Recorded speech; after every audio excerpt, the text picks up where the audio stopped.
नमस्कार दोस्तों, ध्रुव GS academy में आप सभी का फिर से स्वागत है। आज हम हिंद महासागर में स्थित चागोस द्वीप के बारे में बात करेंगे। चागोस द्वीप जो कि 3000 की जनसंख्या वाला करीब 56 किलोमीटर स्क्वायर का उसका दायरा है और हिंद महासागर में स्थित है। दोस्तों, 19वीं शताब्दी के शुरुआत से ही ब्रिटेन का उस पर कब्जा था, नियंत्रण था। और हाल ही में वर्ष 2025 में ब्रिटेन ने 101 मिलियन पाउंड प्रति वर्ष के खर्चे पर मॉरिशस को उसका नियंत्रण दिया है। चूँकि उसके पास में ही स्थित मालदीव देश ने इस एग्रीमेंट का विरोध जताया है और उस पर अपना दावा पेश करने की बात की है, पर अभी तक यह एग्रीमेंट फलीभूत नहीं हुआ है क्योंकि जो यूके की जो लॉ एजेंसी है उसने इसका अनुमोदन नहीं किया। तो अभी तक उस पर नियंत्रण ब्रिटेन का ही है। दूसरा बिंदु आता है नो किंग रैली। ठीक है, जैसे अभी हाल ही में अमेरिकी राष्ट्रपति डोनाल्ड ट्रंप की जो नीतियां हैं और ईरान इज़राइल का जो युद्ध है उनको लेके वहाँ के जो नागरिक हैं वो काफ़ी विद्रोह कर रहे हैं। और पिछले साल से उन्होंने एक रैली का पूरे देश में आयोजन कर रहे हैं जिसमें नो किंग रैली का नाम दिया गया है कि उनका मानना है कि हमारा जो देश है अमेरिका है वो किसी भी तरीके से राजसत्ता को स्वीकार नहीं करेगा। वहाँ पे कोई भी आदमी राजा बनकर नहीं रह सकता। वो एक डेमोक्रेटिक देश है, लोकतांत्रिक देश है और वो चाहते हैं कि यहाँ पे लोकतंत्र हमेशा रहे। और इसी वजह से ट्रंप की नीतियों का विरोध करते हुए उन्होंने पूरा देशव्यापी अभियान चला रखा है जिसको वहाँ की भाषा में नो किंग रैली का नाम दिया गया है।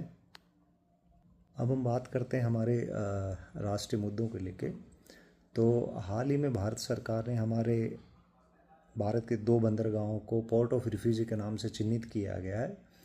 इन दोनों पोर्ट का इस्तेमाल किया जाएगा जब कोई जहाज़ किसी भी आपातकालीन स्थिति में या किसी भी तकनीकी रूप से कहीं फंस गया हो या ऐसी कोई स्थिति हो कि वहाँ से उसको इवैक्यूएट करना ज़रूरी हो। तो ये दोनों बंदरगाहों का इस्तेमाल as a port of refugee के तौर पे किया जाएगा। तो पूर्वी तट पे गोपालपुर बंदरगाह को इसके लिए चिन्हित किया गया, वहीं पश्चिमी तट पे दीदी बंदरगाह को इसके लिए चिन्हित किया गया है। और अगला बिंदु है हमारा मूसी रिवर फ्रंट योजना। तेलंगाना सरकार ने हाल ही में मूसी जो नदी है उस पर सभी धर्मों के जो आस्था स्थल हैं उनको बनाने का निर्णय लिया गया है ताकि उसके पर्यटन को बढ़ावा दिया जा सके, जिसमें चर्च, मंदिर, मस्जिद और गुरुद्वारा, इन चारों धार्मिक स्थलों का निर्माण के लिए वहाँ की सरकार ने फैसला लिया। उनका मकसद है कि धार्मिक जो पर्यटन है उसको बढ़ावा दिया जाए और इसके लिए करीब उन्होंने 5.5 किलोमीटर लंबी मूसी नदी का चयन किया है। दोस्तों, अगला बिंदु है एक नई पुस्तक लॉन्च हुई है।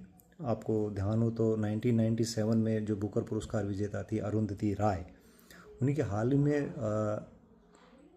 लिखी हुई पुस्तक मदर मेरी कम्स टू मी को अमेरिका के वाशिंगटन डीसी में 2025 का national book critics circle award दिया गया है।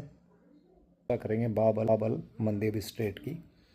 जैसा कि आप सभी जान रहे हैं, अभी पिछले कुछ दिनों से हॉर्मुज स्ट्रेट काफ़ी चर्चा में रहा है ईरान, इज़राइल और अमेरिका के युद्ध के बीच में।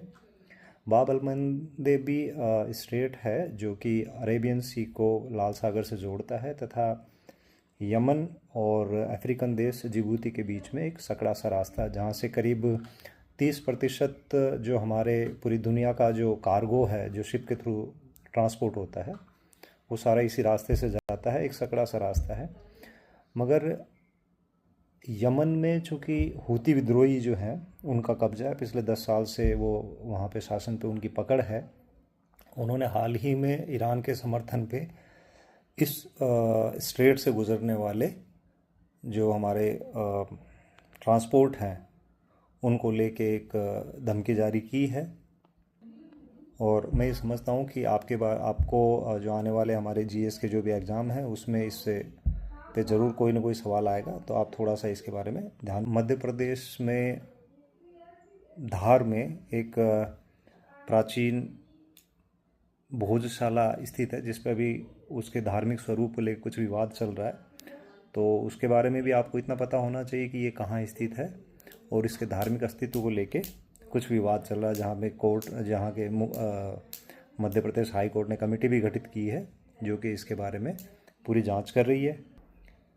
इसके साथ ही ऑस्ट्रेलिया वह पहला देश बन गया है जहाँ पे उसने अपने नागरिकों के लिए, बच्चों के लिए जो 14 साल से कम हैं, सोशल मीडिया के उपयोग को बिल्कुल पूरी तरह बंद कर दिया।